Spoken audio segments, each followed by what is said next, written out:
Guys, welcome back to my channel Rukhsana lifestyle. তোমরা সবাই কেমন আছো? আশা করি সবাই খুব ভালো আছো। আমিও ভীষণ ভালো আছি। তো আমার চ্যানেল দুটো ভিডিওর মধ্যে অনেক ওয়েলকাম। আর আজকে হচ্ছে আমার আইবুড়ো ভাত। তো ওই যে দেখতে পাচ্ছি আমি এখন রেডি হচ্ছি। তো পার্লার থেকে লোক এসছে আমাকে সাজানোর জন্য। আর এই দিদিটা আমাকে খুবই সুন্দর সাজিয়ে দিয়েছে, আমার মনের মতো খুবই সুন্দর সাজিয়েছে। একটাই অসুবিধা হয়েছিল যে প্রচুর পরিমাণে গরম ছিল, তো মেকআপটা আমার ভালোভাবে বসেনি। সেটা আইবুড়ো ভাতের দিন এই অসুবিধাটা হয়েছে, কারণ বিয়ের দিন আমি সেরকম হতে দিইনি। কারণ আমার আইবুড়ো ভাতের দিন যে মেকআপটা হয়েছিল মানে প্রচুর পরিমাণে এত ঘাম হচ্ছিল, গরম, তোমরা হয়তো একটু বুঝতে পারছো ক্যামেরার মধ্যে যে আমার মেকআপগুলো গলে গলে নেমে যাচ্ছিলো। এত পরিমাণের মানে হেভি ছিল তো মেকআপটা, তো সেই কারণে মানে পুরো গরমে পুরো একদম গলে নেমে যাচ্ছিলো। তো সেই কারণে আমি বিয়ের দিন সেই রিস্কটা নিইনি। তো সেই কারণে আমি বিয়ের দিন মানে অন্য একটা বাড়িতে সেজেছিলাম যেখানে এসি ছিল। তো সেই বিষয়টা আমি বিয়ের ব্লগেই তোমাদের বলবো। আর তোমরা হয়তো দেখেই বুঝতে পারলে আমার মেকআপগুলো একদমই উঠে যাচ্ছিলো। তো দিদি প্রচুর চেষ্টা করেছিল আমাকে মেকআপটাকে ভালোভাবে বসানোর। তো পাউডার, ফেস পাউডার অনেক কিছু দিয়েই মানে টেকানোর চেষ্টা করেছিল, বাট ঠিক ছিল না প্রচুর পরিমাণে গরমের জন্য। তো এই গরমে যেহেতু বিয়েটা হয়েছে, তো মানে একটা আমাদের প্রবলেম হয়েছে যে আমরা কুলার নেয়নি। কুলার নিলে যদি পাশে আমি যেখানে বসেছিলাম সেখানে যদি কুলার থাকতো তাহলে এই অসুবিধাটা হতো না। তো এটা আমাদের ভুল হয়ে গেছে। তো সবই হয়েছে, এটার গণ্ডগোলটা হয়েছে আমরা বুঝতে পারিনি। তো এই যে দেখতে পাচ্ছ এখন খেতে বসে পড়েছি। তো আমাদের আইবুড়ো ভাতের হচ্ছে অনেক রকমের 7 রকমের মিষ্টি, 7 রকমের ফল, তারপর ভাত, বেলা রুটি, মাংস, মানে অনেক কিছু আরও যাবতীয় পাকান টাকান সব কিছু দেয়। তো সেটা সামনে বসে খেতে হয়, মানে সবাই যারা আসবে, যারা গিফট দেবে তারা খাওয়াবে এটা। তো এটা হচ্ছে আইবুড়ো ভাতের দিনকে মানে এটা অনুষ্ঠান। আর এই যে দেখতে পাচ্ছ আমি রেডি হয়ে জাস্ট এখানে এসে বসেছি। আর আমার প্রচুর গরম লাগছিলো, ফ্যানগুলো আমার দিকে ছিল, তাও আমার গরম লাগছিলো। আর আমার মেকআপ দেখে তোমরা আগেই বললাম, বুঝতেই পারছো। আর এই যে এখানে দেখতে পাচ্ছ এখন অনুষ্ঠানটা চলবে। তো চলো পুরো ভিডিওটা দেখতে থাকো।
খুঁজে খুঁজে পেল যে ওই মনের ঠিকানা, আজ বারে বারে মনে হয় নেই প্রেমের সীমানা।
ও কাছে এলো জীবন আরো যেন রঙিন হলো।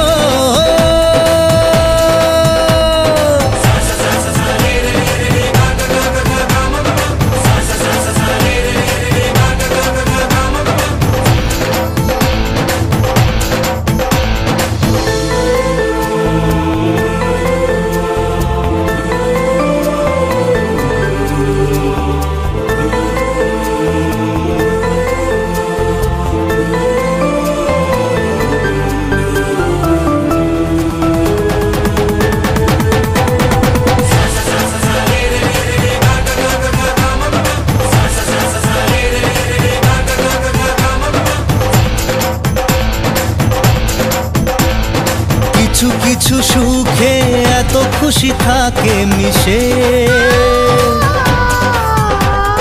ধরা দেয় অচেনা কাছে এসে ভালোবেসে। কিছু কিছু সুখে এত খুশি থাকে মিশে, ধরা দেয় অচেনা কাছে এসে ভালোবেসে। আজ মন খুঁজে পেল মনের খুশি, আজ মন ফিরে পেল সুখের হাসি। এলো যে স্বপ্নের দিন ও কাছে এলো। তো এখানে এই যে দেখতে পাচ্ছ আমাদের খাওয়ানোর অনুষ্ঠান শেষ হয়ে গেছে। তারপরে এই যে এখানে আমি একটা ভিডিও করছিলাম। তো আমার যেহেতু ভিডিও করাই হয়নি, যা হয়েছে ক্যামেরায়, আর ক্যামেরা ভিডিও এখন কখন পাবো ঠিক নেই। তো সে কারণে আমি বললাম যে আমার একটা ভিডিও বানিয়ে দে ফুল লুক। তো এই যেখানে ভিডিওটাই বানাচ্ছিলাম। তারপরে এখানে এই যে ফ্যামিলি ফটো হচ্ছিল সবার সাথে। তো চলো পুরো ভিডিওটা দেখতে থাকি।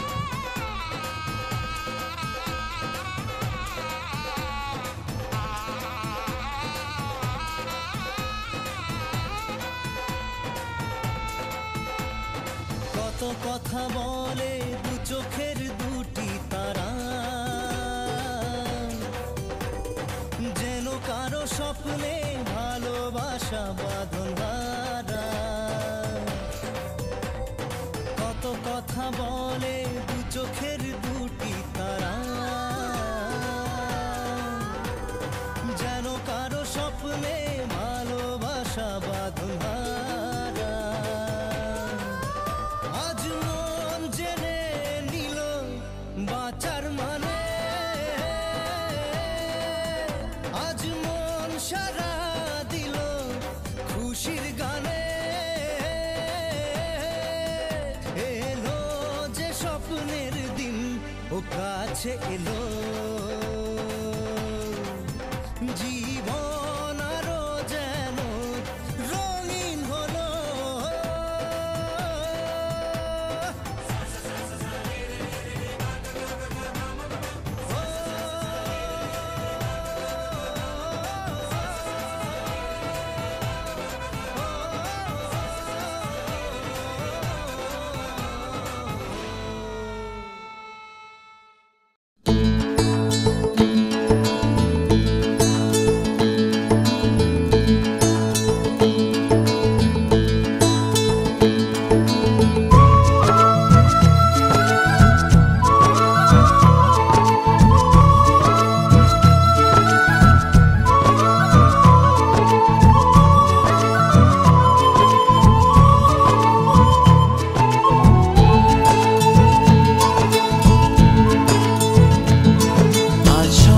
সুখের ছোঁয়াতে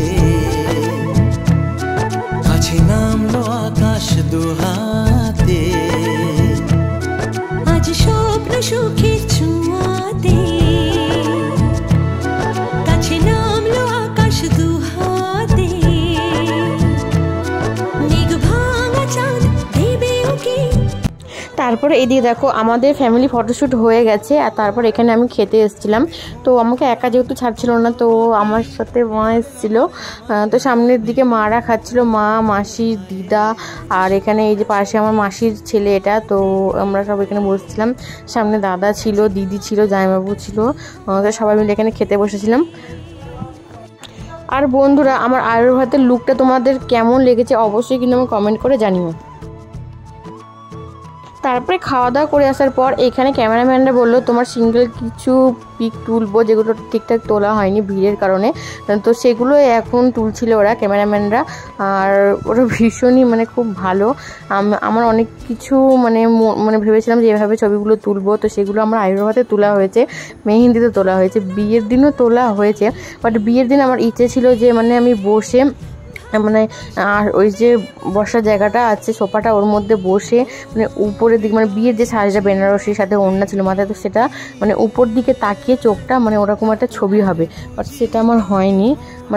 কি বলবো বলে না, চোর পালালে বুদ্ধি বাড়ে সেরকম। মানে যেহেতু ভিড়ভাড়টা বিয়ের ব্যাপার তো অত কিছু আর মাথায় আসেনি। আমার অনেকগুলো ছবি তা মনে ছিল, মানে মনে এসেছিলো।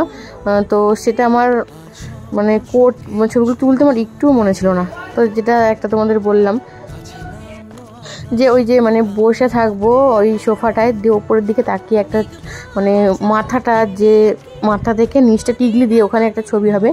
আর একটা তো তোমাদের দাদাভাইয়ের সাথে অনেক কটা পোজের ইচ্ছে ছিল, তো যেহেতু যা ভিড় ছিল তাও ভীষণ লজ্জা পাচ্ছিলো, তাই ছবিগুলো তোলা হয়নি। আমি ওকে বারবার করে বলছিলাম যে দিনটা চলে গেলে কিন্তু দিনটা আমি পাবো না। তাও অনেক কিছু তোলা হয়েছে যেগুলো আমি জোর করে তুলেছি। আর ওর ভীষণ লজ্জা, তো সে কারণে ও তুলছিল না। তারপর আমার বলার পর তুলেছে। আর 2-3খানা পোজ তো আমার ইচ্ছে ছিল, তোলার হয়নি। আবার বউ ভাতেরও আমি মেকআপ করিনি, সবই তোমাদের বলবো, ভিডিওগুলো আসুক আস্তে আস্তে জানতে পারবে। আর একটা কথা, বউ ভাতের মানে আমার ওখানে অনেক ইচ্ছে ছিল অনেক কিছুভাবে পোজ দিয়ে ছবি তোলা। তোমার দাদাভাই একদমই মানে কি বলবো আমার ওপর প্রতি যা রাগ ধরছিল, এতটাই ব্যস্ত ছিল যে ছবিগুলো আমাকে তোলার টাইম পাইনি। তাও অনেকবার ফোন করে বলে ওকে ডেকে ছবিগুলো তোলা হয়েছে।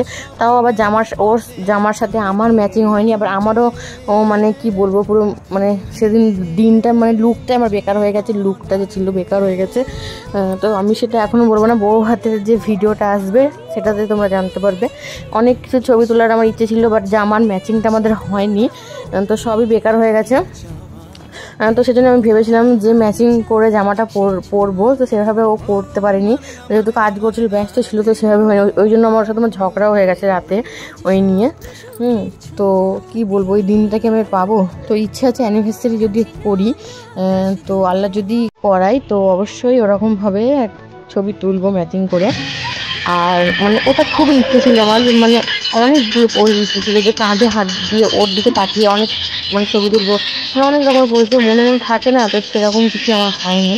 আর বাট আমার মানে মেহেন্দির যে ছবিগুলো আর গায়ে হলুদের ছবিগুলো আমার সবই মনের মতো আমার মতো হয়েছে। আয়ের ছবিগুলো আমার মতো হয়েছে, বাট বিয়ের দিন আর হচ্ছে রিসেপশনের দিন এদিকে আমার মতো হয়নি, কিছুটা হয়তো যেটা হয়নি। তারপর তোমরা এদিকে দেখতেই পাচ্ছে। যাই হোক, এই যে আমি ডান্স করতে চলে এসেছি, তো গান দেখে আর থাকতে পারলাম না।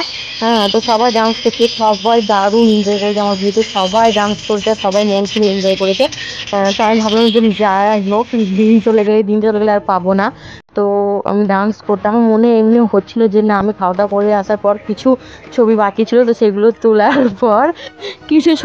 পর মানে আমার সিঙ্গেল, তো সেগুলো তোলার পর তারপরে এসে জমিয়ে ডান্স করব। তো সেটা কিন্তু আমি করেছি। আর 6 বছর প্রেম করার পর সেই মানুষটাকে যখন সারা জীবনের জন্য পাই না, তো ফিলিংসটা ভিতর থেকে আসে। তো ডান্সটাও কিন্তু ভিতর থেকেই আসছিলো, এলোমেলো ডান্স।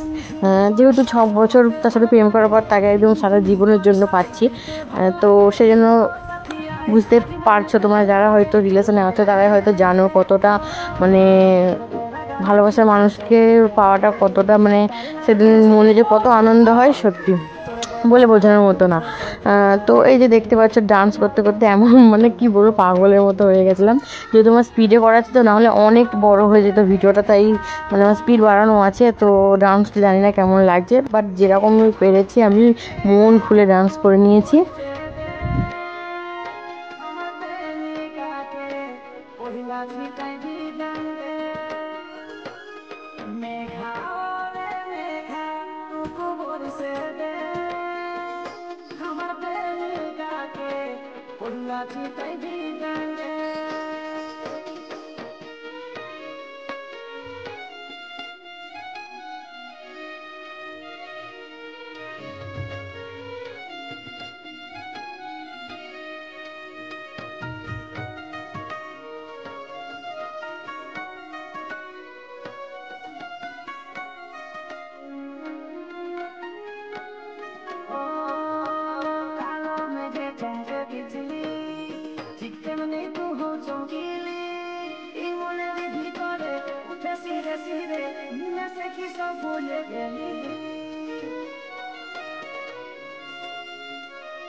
তো যাই হোক, ভিডিওটা আজকে আমি এই পর্যন্ত রাখছি। ভিডিওটা ভালো লাগলে অবশ্যই চ্যানেলটাকে সাবস্ক্রাইব করে দিও। আর দারুণ দারুণ ভিডিও আসছে, আর পরেও মানে আমার ম্যারিড লাইফ নিউ কেমন কাটছে এই ভিডিওগুলো অবশ্যই আসবে। তোমার যদি কেউ দেখতে ইন্টারেস্টিং থাকো তো অবশ্যই আমার চ্যানেলটাকে ফলো করো, তো সাবস্ক্রাইব করে রেখো, ভিডিওগুলো দেখতে পাবে। তো চলো আজকের মতো এখানেই আমি ভিডিওটা শেষ করছি। আর ভিডিওগুলো অনেকটা লেটে আসছে, একটু মানিয়ে নিও, যেহেতু প্রথম বিয়ে, তো এখন একটু ব্যস্ত আছি। তারপর বিয়ে থেকে উঠে শরীরটাও খারাপ ছিল, তো সেই কারণে ভিডিওগুলো একটু লেটে আসছে। তো চলো টাটা, গুড নাইট, দেখা হবে নতুন আরেকটি ভিডিওর সঙ্গে।